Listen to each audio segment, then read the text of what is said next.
Hello friends, मी Snehal, Smita Snehal yummy kitchen मध्ये आपले स्वागत आहे। आज आपण बनवणार आहोत व्हेज फिश फ्राय। हो बरोबर ऐकलत तुम्ही, व्हेज फिश फ्राय म्हणजेच सुरणाचे काप आपण बनवणार आहोत। बाहेरून कुरकुरीत चटपटीत चवीचे आणि आतून मऊ असे सुरणाचे काप अतिशय सोप्या पद्धतीने आपण आज बनवणार आहोत। चला तर मग रेसिपीला सुरुवात करूया। आता इथे मी हा सुरण घेतलेला आहे। आधी याचं साल काढून घेणार, मग तो स्वच्छ धुणार आणि मग त्याचे असे बारीक बारीक स्लाइस काढून घेणार। जसे येतील त्या साइज मध्ये, ट्रायंगल मध्ये, त्रिकोणी आली तर त्रिकोणी, चौकोनी आले तर चौकोनी, जसे येतील तसे आपण याचे काप काढून घेऊया। जास्त पातळ काप काढायचे नाही, थोडे मीडियम जाडीचे ठेवायचे आहेत। अशा प्रकारे आपण सुरणाचे हे काप करून घेतलेली आहेत विळीच्या साह्याने। सुरी किंवा वेळीच्या साह्याने तुम्ही करू शकता। असे एवढ्या जाडीचे ठेवलेले आहेत। आता आपण हे स्वच्छ धुवून घेतलेले आहेत। आता हे आपण गरम पाण्यामधून एक 30 ते 40% शिजवून घेणार आहोत। आता इथे आपण एका कढईमध्ये पाणी उकळत ठेवलेलं आहे।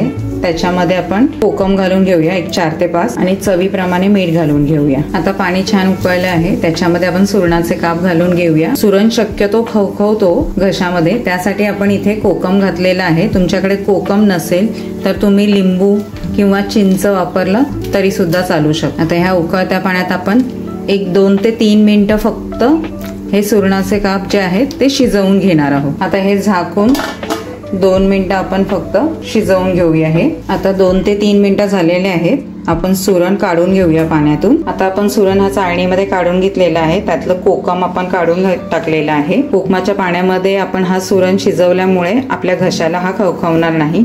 आता आपण याच्यासाठी लागणारा मसाला तयार करून घेऊया। तोपर्यंत आपले हे सुरणाचे काप जे आहेत ते थंड होतील। आता इथे आपण 10 ते 12 लसणाच्या पाकळ्या घेतल्या आहेत, 1 इंच आलं घेतलेलं आहे आणि थोडीशी कोथिंबीर घेतली आहे। याचं आपण हिरवं वाटण करून घेऊया मिक्सर मधून। या वाटणामध्ये मी थोडीशी कढीपत्त्याची पानं सुद्धा वाटली होती, जेणेकरून आपलं हे वाटण जे आहे ते फार छान असं खमंग तयार होईल। आता आपण याच्यामध्ये काही बेसिक मसाले घालून घेऊया। इथे मी कश्मीरी लाल मिरची 1 चमचा घेतलेली आहे पोहे खायचा। इथे मी अर्धा चमचा लाल तिखट घेतलेला आहे, हे चवीला अतिशय तिखट आहे। इथे मी 1 चमचा गरम मसाला घेतलेला आहे आणि पाव चमचा हळद घेतलेली आहे। हे सर्व मसाले आपण या वाटणामध्ये घालून घेऊया आणि अर्धा चमचा धनेपूड घातलेली आहे। यामध्ये चवीप्रमाणे मीठ घालायचं आहे। शिजवताना पण आपण थोडं मीठ घातलेलं आहे, त्याप्रमाणे बेताचंच मिठाचं प्रमाण याच्यामध्ये घालायचं आहे आपल्याला। आता ही पेस्ट पूर्ण एकजीव करून घ्यायची आपण। हे सर्व जे वाटण आहे ते आपण सुरणाच्या कापांना लावून घेऊया। आता आपली ही सुरणाची कापं थंड झालेली आहेत, त्याला आपण हा मसाला बनवलेला लावून घेऊया।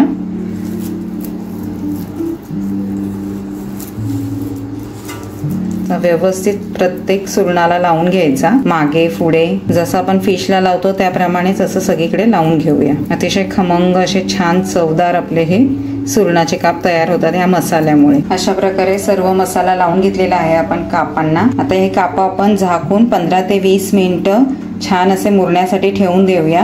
तुमच्याकडे वेळ असेल तर तुम्ही अर्धा ते 1 तास ठेवले तरी सुद्धा चालू शकतं। आता इथे एका डिश मध्ये आपण बारीक रवा घेतलेला आहे अर्धी वाटी आणि 2 चमचे तांदळाचं पीठ घेणार आहोत, जेणेकरून त्याचं बाइंडिंग छान होईल, रवा असा चिकटून राहील सुरणाच्या कापांना। त्यासाठी आपण 2 चमचे तांदळाचं पीठ घातलेलं आहे। आता आपण याच्यामध्ये अर्धा चमचा कश्मीरी लाल मिरची पावडर मी घालून घेते आहे आणि चवीप्रमाणे थोडंसं मीठ घालते आहे। आपण बाइंडिंग करताना पण मीठ घातलेलं आहे आणि सुरण उकळवताना सुद्धा आपण त्याच्यामध्ये मीठ घातलेलं आहे, त्यामुळे मिठाचं प्रमाण बेताचंच घालायचं आहे। आणि आता हे सर्व मिक्स करून घ्यायचं आपण व्यवस्थित। आता हे व्यवस्थित असं मिक्स झालेलं आहे।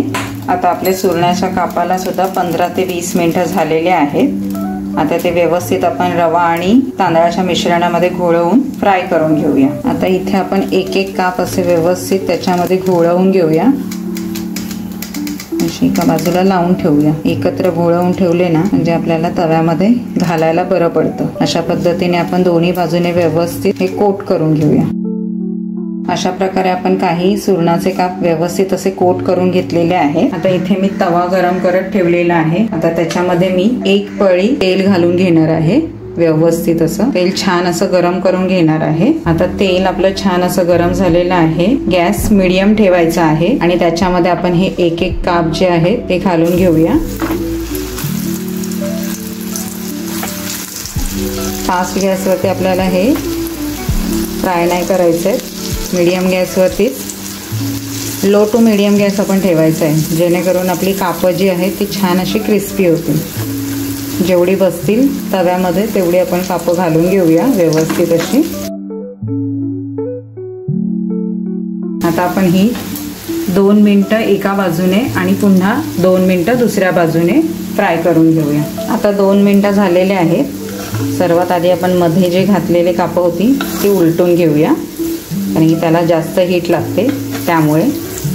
आणि मग एक एक असं हळूहळू पलटून घेऊया. तुम्हाला जर हाताने जमत असेल तर, नाहीतर मग तुम्ही सुरी किंवा चमचा घेतला तरी चालू शक्यतो सुरी किंवा चमचाच घ्या. मला जमतं हाताने त्यामुळे मी हाताने करत होते, पण आता तुम्हाला दाखवायला मी सुरी घेतलेली आहे. अशा प्रकारे सर्व कापं व्यवस्थित अशी आपण पलटून घ्यायची.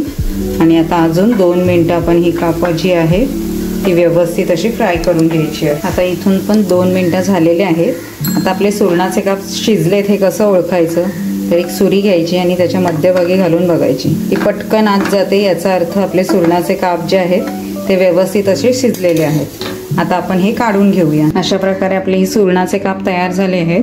बाहेरून छान असे कुरकुरीत आणि आतून एकदम सॉफ्ट असे झालेले आहेत. अशाच पद्धतीने आपण बाकीचे सुरणाचे काप सुद्धा फ्राय करून घेऊया. अशा प्रकारे आपली ही सुरणाची कापं व्यवस्थित अशी तयार झालेली आहेत. आता मी तुम्हाला एक तोडून दाखवते.